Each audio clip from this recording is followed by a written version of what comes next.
कुछ ऐसे शासक हुए हैं भारत में जिन्होंने जाकर विदेशी धरती पर विदेशियों को हराया हो? ठीक है, मध्य प्रदेश के पास अभी कितने जीआई टैग हैं? वेस्ट टू क्राफ्ट आपकी हॉबी है।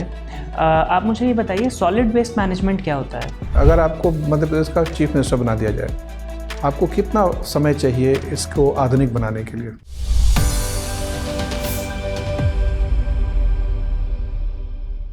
मैं come in sir? Come in. Thank you sir. Good afternoon to all. Good afternoon. बैठ जाइए विपिन। Thank you sir. बातचीत शुरू करने के लिए अपने बारे में कुछ बताइए। Yes sir. सर मेरा नाम विपिन सनोडिया है। मैं मध्य प्रदेश के सिवनी जिले के ग्राम थरेली का निवासी हूँ। मेरी स्कूली शिक्षा सरस्वती शिशु मंदिर सिवनी और जवाहर नवोदय विद्यालय कान्हीवाड़ा सिवनी से हुई है। इसके पश्चात शासकीय होलकर विज्ञान महाविद्यालय इंदौर से मैंने bachelor of science physics chemistry maths के साथ किया है। यह राज्य प्रशासनिक सेवा में मेरा पहला प्रयास है। मेरी हॉबीज़ ढोलक बजाना है और वेस्ट से क्राफ्ट्स बनाना है। मैं पॉडकास्ट सुनना भी पसंद करता हूँ। आप सरस्वती शिशु मंदिर में भी पढ़ चुके हैं, जवाहर नेहरू विद्यालय में भी पढ़ चुके हैं जी। कौन सा स्कूल बेहतर लगा पढ़ाई लिखाई के मामले में? सर मुझे दोनों ही स्कूल सामान्य तौर पर अच्छे लगे। जैसे कि सरस्वती शिशु मंदिर मुझे सांस्कृतिक दृष्टिकोण से बहुत ज़्यादा सीखने को मिला, वहीं जवाहर नवोदय विद्यालय में मुझे अपनी क्रिएटिविटीज़ को इंक्रीज़ करने में बहुत मदद मिली। तो क्या ज़रूरी है आज के युवाओं के लिए? सांस्कृतिक जागरूकता ज़्यादा ज़रूरी है कि क्रिएटिव स्किल्स डेवलप होना ज़्यादा ज़रूरी है? सर मुझे लगता है दोनों ही चीज़ का समायोजन। अगर एक ही मान लीजिए एक ही को चुनना हो तो? सर एक ही चुनना मुझे लगता है कठिन होगा, क्योंकि सांस्कृतिक विविधता ही हमें क्रिएटिविटी सिखाती है और यहीं से क्रिएटिविटी की उत्पत्ति होती है। तो मुझे लगता है दोनों ही साथ चलेंगे। तो सांस्कृतिक विविधता तो भारत में प्राचीन काल में भी थी, लेकिन हम लोग विदेशियों से बार बार हार जाते थे। जैसे कब वो ग्रीक से हार गए, कभी पहलव से हार गए, कभी सीथियन से हार गए। यस। तो सांस्कृतिक विविधता तो तब भी थी।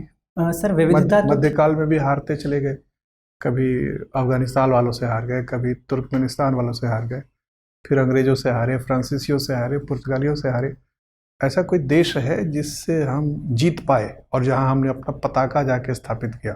सर मुझे लगता है यहाँ हारने और जीतने का सवाल नहीं था।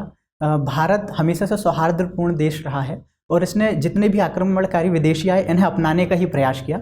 हमारे यहाँ जितने भी आक्रांता आए वो यहीं के होकर रह गए। तो मुझे लगता है कि हमारी संस्कृति ही थी जिसने। अंग्रेज तो नहीं होकर रह गए, वो तो चले गए। फ्रेंच भी चले गए, पुर्तगीज चले गए। सर वो जिस उद्देश्य की पूर्ति के लिए आए थे प्रारंभ में, उसके पश्चात उन्होंने यहाँ पे व्यापार के साथ औपनिवेशिक कॉलोनी बनाने का प्रयास किया।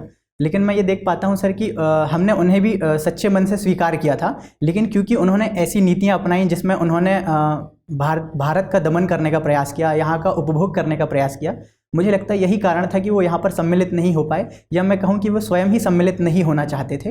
अन्यथा भारत ने खुले दिल से सभी का स्वागत किया है।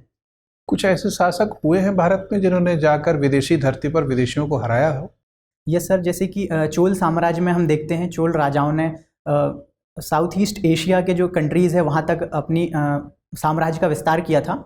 इसके अतिरिक्त सर पॉलिसीज़ जो थी, जैसे अशोक की पॉलिसीज़ थी, मैं से डिप्लोमेटिकली एक अच्छा प्रयास मानता हूँ जिन्होंने सांस्कृतिक रूप से हमारी सभ्यता का प्रचार प्रसार किया और बौद्ध धर्म का प्रचार किया। तो यह भी मैं एक तरह से सांस्कृतिक रूप से विस्तार के रूप में देखता हूँ। तो आपको लगता है कि आजकल ये नीतियाँ प्रासंगिक हैं? क्या हमें आज भी वही नीति अपनानी चाहिए जो अशोक ने श्रीलंका में अपनाया? ऐसी नीति क्या अफ्रीका में अपनानी चाहिए?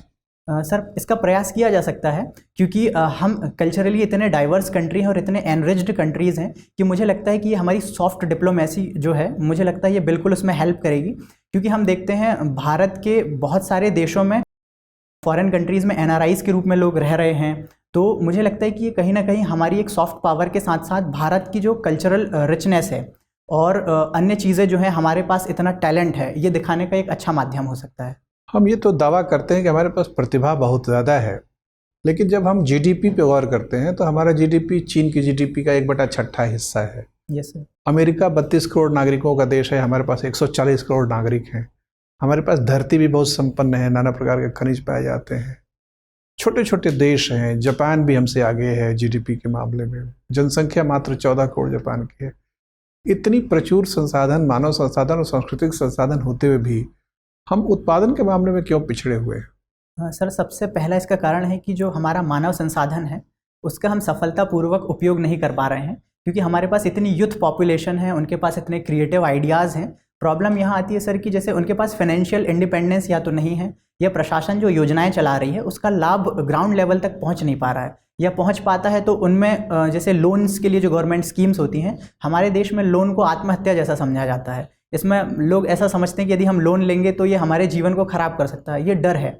तो मुझे लगता है कि सर जो प्रॉपर ह्यूमन रिसोर्सेज है और इनकी स्किल्स है, अगर गवर्नमेंट अपने बिहाफ में इसको यूटिलाइज़ करे तो मुझे लगता है कि हम सर बहुत ही पॉजिटिव कर सकते हैं। और जीडीपी के मामले में यदि हम देखें तो हम फर्स्ट नंबर पे भी आ सकते हैं, क्योंकि हम मिनिमम रिसोर्सेज के साथ मैक्सिमम आउटपुट लाने की क्षमता रखते हैं। मध्य प्रदेश में इतना संसाधन है, लेकिन मध्य प्रदेश का जो जीडीपी है, यस छोटे छोटे राज्य हैं, गुजरात है, तमिलनाडु है, कर्नाटक है, उससे काफ़ी कम है। Yes sir. मध्य प्रदेश में ऐसी विसंगति क्यों दिखती है? सर सबसे पहली चीज़ जो ह्यूमन रिसोर्सेज था उसका प्रॉपर स्किल्ड जो डेवलपमेंट होना चाहिए था वो नहीं हो पाया। दूसरी चीज़ सर इंफ्रास्ट्रक्चरल डेवलपमेंट यहाँ पे काफ़ी पीछे दिखाई देता है। तीसरी चीज़ सर अर्थव्यवस्था यहाँ की कृषि आधारित रही है। जो क्यों? यहाँ तो राजनीतिक स्थिरता है, एक ही पार्टी का शासन पिछले 20-22 वर्षों से है। Yes sir. फिर भी असरदार पॉलिसी क्यों नहीं बन पा रही है? उसका फर्क क्यों नहीं नजर आता है? सर इसका एक कारण जो सबसे महत्वपूर्ण मैं देखता हूँ, जैसे कि लगभग यहाँ की 65% आबादी कृषि क्षेत्र में संलिप्त है, और ये बाकी जो एरियाज़ हैं जो ओपन हो सकते हैं, इंडस्ट्रियल सेक्टर्स या अन्य सेक्टर, वहाँ पे स्विच नहीं कर पा रही है। उसके मन में एक डर भी है और वो प्रयास इस स्तर पर नहीं कर पा रही। तो मुझे ये लगता है कि सबसे बड़ी समस्या यहाँ की ये है कि लोग कृषि से अन्य चीज़ों में जाने से डर रहे हैं। तो मुझे लगता है हम इस क्षेत्र में प्रयास करेंगे तो निश्चित रूप से मध्य प्रदेश एक अच्छी जीडीपी के रूप में अन्य राज्यों के मेरा समकक्ष अंतिम आ प्रश्न पाएगा। है, अगर आपको मध्य प्रदेश का चीफ मिनिस्टर बना दिया जाए, जी सर। आपको कितना समय चाहिए इसको आधुनिक बनाने के लिए? सर आधुनिकता सिर्फ एक चीफ मिनिस्टर के निर्णय पर ना निर्भर होकर जनता के समायोजन पर भी निर्भर करती है कि वह ऐसे कितने पॉजिटिवली हमारी चीज़ों को लेते हैं। तो मुझे लगता है कि यदि हम जनता को पहले अवेयर कर पाएँ अच्छे तरीके से और उन्हें प्रशासन के भागीदार के रूप में अगर हम इस्तेमाल कर पाएँ तो मुझे लगता है यह लक्ष्य पाना आसान होगा। पर इसके लिए कितना समय लगेगा मुझे लगता है सर ये सीमित कर पाना संभव नहीं है। ठीक है। विपिन जी। जी मैम। भौतिकी के विद्यार्थी रहे हैं आप। Yes ma'am. आप मुझे बताइए कि क्या जो साउंड वेव है वो हीट जनरेट कर सकती है? Ma'am sound waves heat generate कर सकती हैं मैम। कैसे? मैम क्योंकि जैसे कि wave is a form of energy और सारी एनर्जी अपना ट्रांसफॉर्मेशन कर सकते हैं।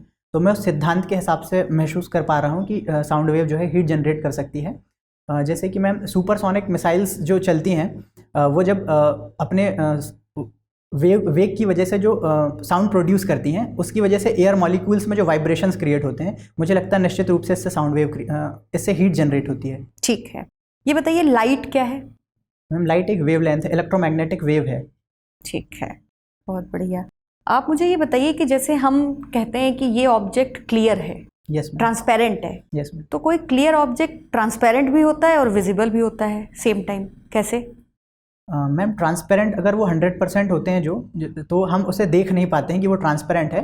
एक्चुअली में 100% ट्रांसपेरेंसी जिस चीज़ की नहीं होती हम सिर्फ उसको देख पाते हैं, क्योंकि सम पोर्शन ऑफ लाइट वो रिफ्लेक्ट भी कर रहा होता है साथ साथ रिफ्रैक्शन के, तो वहाँ पर ड्यूअल फिनोमेनाज होते हैं, इस वजह से हम उसे देख पाते हैं। इसके अतिरिक्त अगर कोई चीज़ जो है हमें दिखाई नहीं दे रही है, इसका मतलब है वो 100% रिफ्रैक्शन को प्रोड्यूस कर पा रही है। ठीक।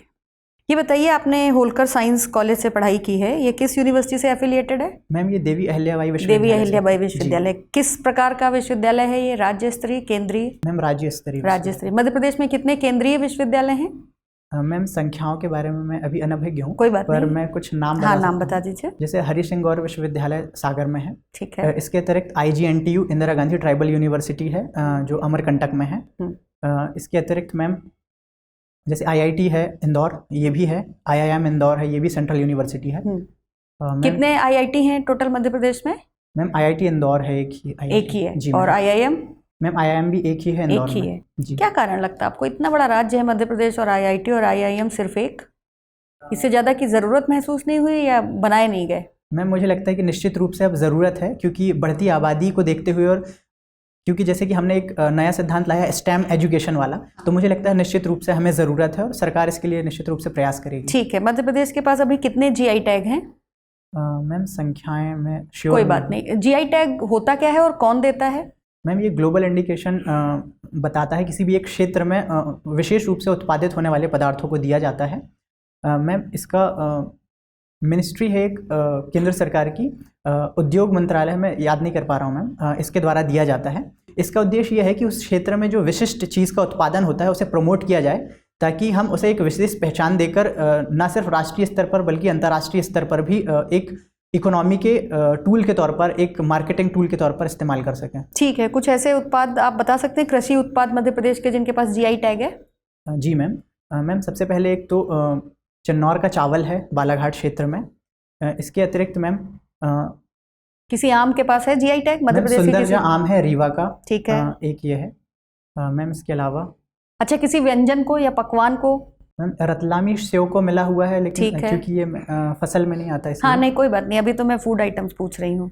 कोई व्यंजन मैम मैं याद नहीं आपको कर पा लगता है? अच्छा, आपको ये लगता है कि मध्य प्रदेश में कोई ऐसा फूड आइटम है जिसको जीआई टैग मिलना चाहिए और उसके साथ अन्याय हो रहा, अभी तक मिला नहीं है? रहा। मैम यहाँ इंदौर में तो इंदौरी पोहा को लोग बहुत मांग करते हैं, लेकिन मैं मिला नहीं मिला है नहीं इंदौरी मिला है पोहा मैम, को? लेकिन मांग बहुत करते हैं क्योंकि इंदौर का पोहा बहुत फेमस है। मिलना चाहिए। जी मैम। अच्छा ठीक है। आपने वेस्ट टू क्राफ्ट अपनी हॉबी में लिखा है।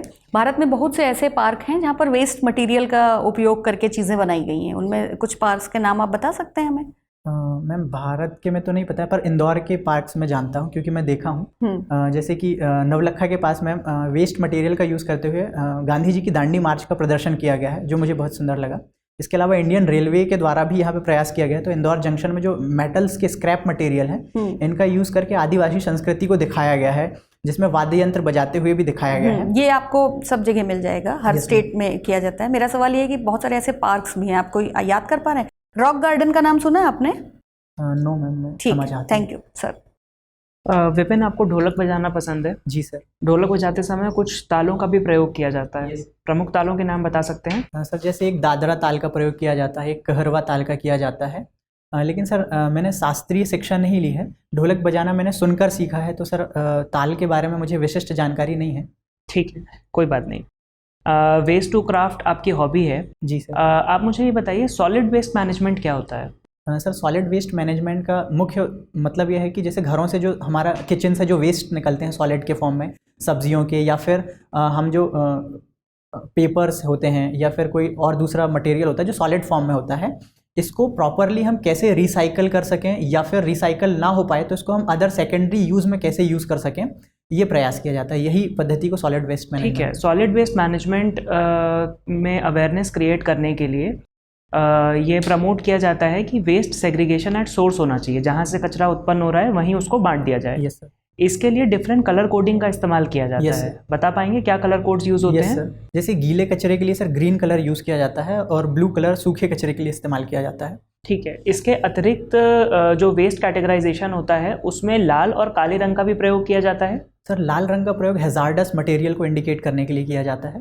सर काले रंग के लिए मैं अवेयर नहीं हूँ, तो मैं जानकारी नहीं है। ठीक है, कोई बात नहीं। क्या प्रमुख सोर्सेज होते हैं सॉलिड वेस्ट के? सर सबसे पहले तो घरों से निकलने वाला किचन का जो आइटम होता है ये होता है। सर दूसरा सर प्लास्टिक मटेरियल जो पैकेजिंग्स होती हैं, हम चीज़ें खरीदते हैं, बेवरेजेस, ये होता है।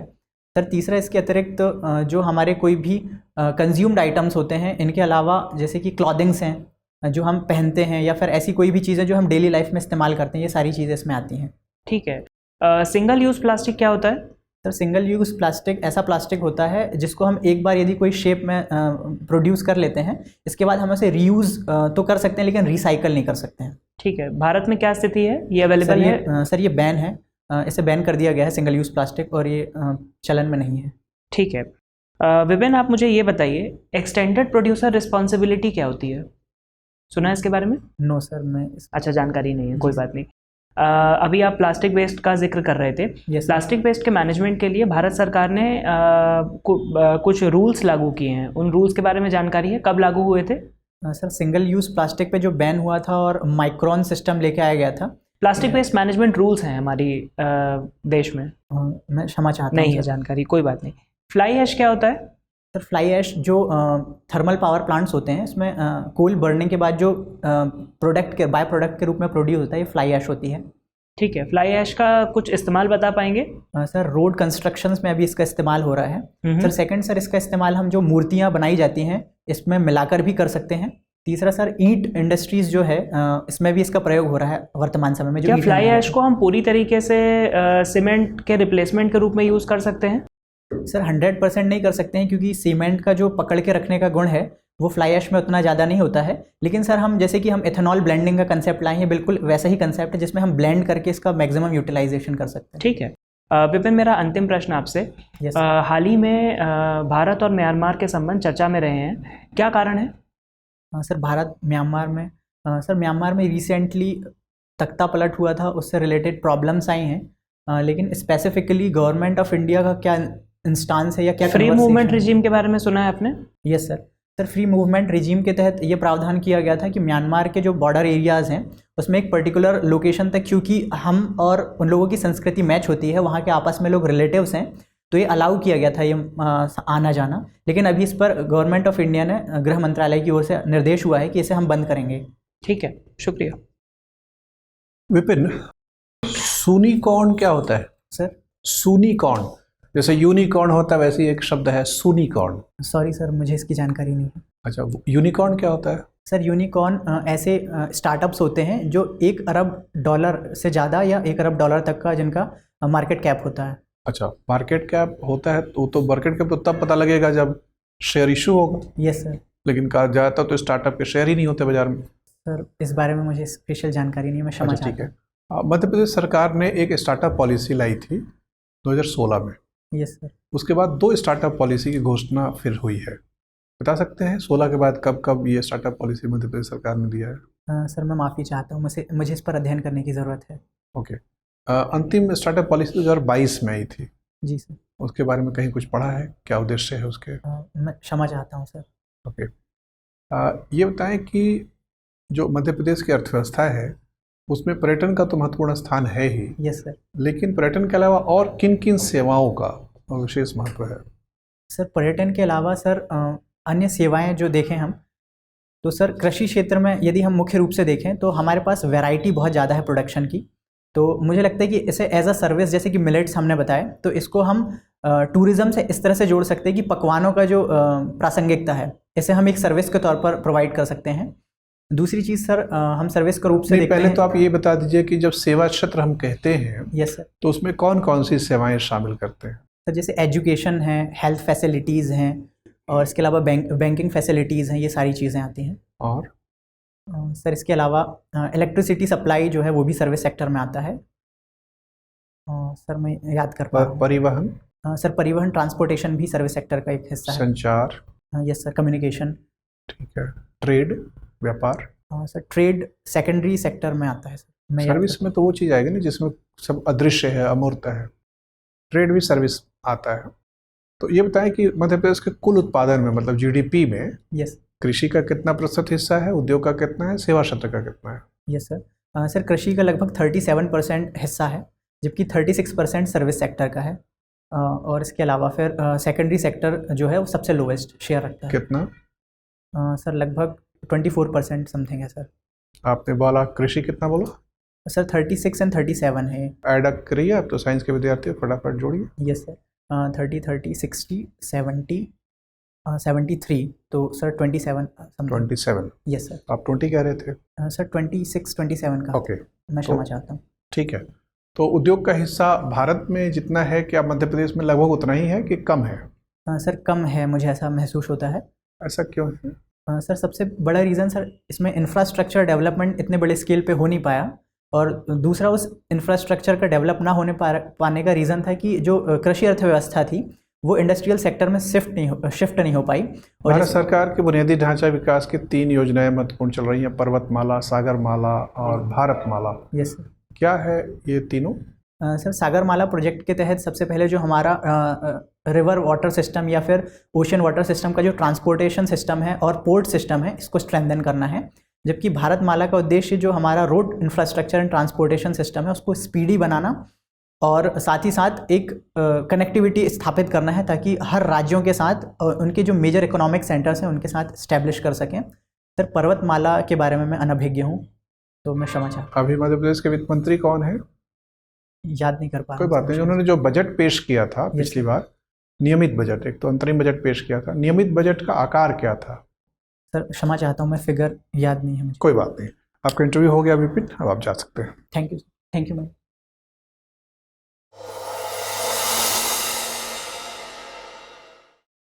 मैं कमेंट आइए। बैठिए विपिन। Thank you sir. आपके जिले में एक गांव है जिसको माना जाता है कि भारत का भौगोलिक केंद्र है, वो सर सिवनी जिले में। सिवनी जिले में। सर मैं माफ़ी चाहता हूँ, सिवनी में शायद मैं नहीं जानता हूँ। कटनी में मैंने सुना है, एक बरसाली, एक बैतूल में सुना है और एक कटनी में सुना है सर, मनोहर गांव।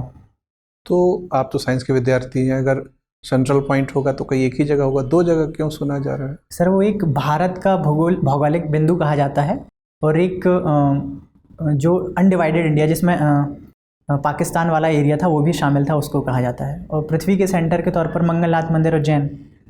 सर आप सिवनी से पूछना चाह रहे थे, मैं समझ नहीं पाया सर। सिवनी में मैंने नहीं सुना है। कोई बात नहीं, ठीक है। तो कैसा रहा कुल मिलाकर अनुभव? सर फैक्चुअल चीज़ें मुझे बिल्कुल याद नहीं हैं, तो मुझे लगता है ये गलती है। ठीक है, उससे महत्वपूर्ण नहीं है। फैक्चुअल चीज़ें जहाँ तक याद हो अच्छा रहता है। Yes sir. ख़ासतौर पे जो लीडिंग फैक्ट्स होते हैं, जो Yes, किसी प्रोडक्ट का परिचायक होते हैं। Yes sir. लेकिन जो सब्सिडरी फैक्ट है या जो अनुगामी तथ्य हैं वो बात याद नहीं रहे तो भी चलेगा। Yes sir. कुल मिला के आपका परफॉर्मेंस ठीक लग रहा है? मतलब परफॉर्मेंस ठीक है, मतलब एंट्री ठीक है, बैठने की भंगिमा ठीक है, बौद्धिक तौर पर आप प्रखर दिखते हैं, प्रस्तुतिकरण का जो की शैली है, ध्वनि अच्छी है, फ्लो अच्छा है, प्रश्न गैदर करते हैं जल्दी से, और प्रश्न की जो मंशा है वो आप समझ लेते हैं। Yes sir. और जिस डोमेन में हम लोगों ने पूछा, जैसे हिस्ट्री में, साइंस में और सोशल इशू में जो भी सवाल हम लोगों ने पूछा, उसमें आपने अच्छे जवाब दिया, अपने हॉबी वगैरह में भी दिया। ठीक है, तो ऐसे तो सामान्यतः अच्छा लग रहा है सब कुछ। यस लग रहा है ऐसे भी जाएंगे तो आपको अच्छे मार्क्स आ जाएंगे। लेकिन अब चूंकि आपके पास वक्त है लगभग 10 दिन 15 दिन का, यस सर। 25 अप्रैल के दिन अखबार में छपा होगा कि पंचायती दिवस मनाया गया। Yes sir. तो वो भी आ सकता है, थोड़ा बहुत वो पढ़ कर जाइएगा। और आपने ढोलक बजाने में कहा कि भाई आपने शास्त्रीय तौर पर नहीं सीखा है। Yes sir. तो ये एक डिफेंस मैकेनिज्म है, लेकिन हो सकता है कि सुनने वाले को बहुत प्रभावशाली ना लगे, तो थोड़ा बहुत उस पर और जानकारी इकट्ठा कर लीजिए। घराने बहुत सारे हैं, शैलियाँ हैं। Yes sir. ठीक है, पॉडकास्ट किया है, उस पर भी हुआ। पॉडकास्ट में आमतौर पर जो बर्निंग इश्यूज हैं, यस सर, प्रशासन में उसके उपयोग पर भी सवाल आ सकता है कि भारत सरकार और मध्य प्रदेश की सरकार काफ़ी इस्तेमाल कर रही है डिजिटल प्लेटफॉर्म्स को। Yes sir. जागरूकता फैलाने में या सर्विस डिलीवरी में भी इसका इस्तेमाल कर रही है। वो सब चीज़ें भी हो सकती हैं। थोड़ा सा इकॉनमी वाले में लगा कि आपकी तैयारी थोड़ी सी अपडेटेड नहीं है। Yes sir. तो बजट भाषण 2-2.5 पेज का एक दस्तावेज है, वेबसाइट पे उपलब्ध है, उसको एक बार पढ़ डालिएगा। उससे बहुत सारी बातों का पता लग जाता है, कार्यक्रम वगैरह पता लग जाता है, वरीयता पता लग जाती है। मध्य प्रदेश में जो विशिष्ट प्रकार के उद्योग हैं, जो औद्योगिक केंद्र हैं, यस सर, आमतौर पर ये जो बेल्ट है इंदौर से लेके जो साउथ वेस्ट बेल्ट है, इसको इंडस्ट्रियल बेल्ट माना जाता है। कौन कौन से उद्योग यहाँ महत्वपूर्ण हैं, यस सर, ये सब अपना थोड़ी सी जानकारी एकत्र कर लीजिएगा।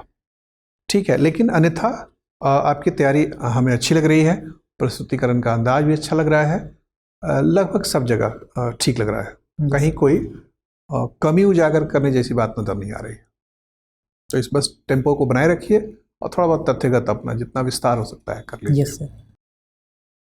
कोई संशय हो या कोई और प्रश्न बचा हो तो पूछिए। सर थोड़ा सा मुझे नॉलेज वाला पोर्शन इसलिए क्योंकि अभी मैंने रिसेंटली मेंस नहीं लिखा था, तो रिवीजन नहीं हो पाया है और अभी मुझे ऐसा लग रहा है टाइम थोड़ा कम है, तो मैं चाह रहा हूँ कि मैं किस अप्रोच के साथ चीज़ें कवर करूँ। देखिए, चूँकि आप साइंस के विद्यार्थी हैं और साइंस के कॉन्सेप्ट आप ठीक है। आमतौर पर जो जवाहर नेहरू विद्यालय में जिसका सिलेक्शन होता है प्रतिस्पर्धा के बाद, तो बचपन से उसके कॉन्सेप्ट ठीक होते हैं तभी सिलेक्शन होता है। Yes sir. बीएससी लेवल के जो सवाल पूछे गए उसमें भी आपने ये जताया कि आपने चलते फिरते नहीं बीएससी किया है, दिल लगा के पढ़ा है, तो वो लगता है कि उसमें अब और ज़्यादा मशक्क़त करने की ज़रूरत नहीं है। Yes sir. उसका अप्लाइड पोर्शन जो हो सकता है कि जैसे एक हवाना सिंड्रोम की काफ़ी चर्चा है। Yes sir. अगर उनका किसी का ध्यान चला गया, वो एक माइक्रोवेव का इस्तेमाल किया जा रहा है उससे। Yes sir. खासतौर पे मेंटल बैलेंस को डिस्टेबलाइज किया जाता है। चूँकि चर्चा में है, अमेरिका ने चीन पे पहले आरोप लगाया था, रूस पे आरोप लगाया। Yes sir. पूछ सकते हैं एक बार, करंट रिलेटेड जितने भी साइंस की चीज़ें होंगी उनको एप्लीकेशन वाली चीज़। Yes, लेकिन sir. वो ज़्यादा नहीं, मुझे लगता है कि वो आपके लगभग तैयार है, आप कर लेंगे जल्दी से, वो आप कैच कर लेंगे। Yes sir. थोड़ा सा इकोनॉमी ज्योग्राफी वाले को देख लीजिए, थोड़ा Yes, उसमें sir. समय लगा दीजिए। ठीक है। यस। IR वगैरह वो जो मालदीव और श्रीलंका और म्यांमार ये सब चल रहा है वो सब देख लीजिएगा। Yes sir. बाकी सब बढ़िया। चलिए all the best. Thank you sir. Thank you.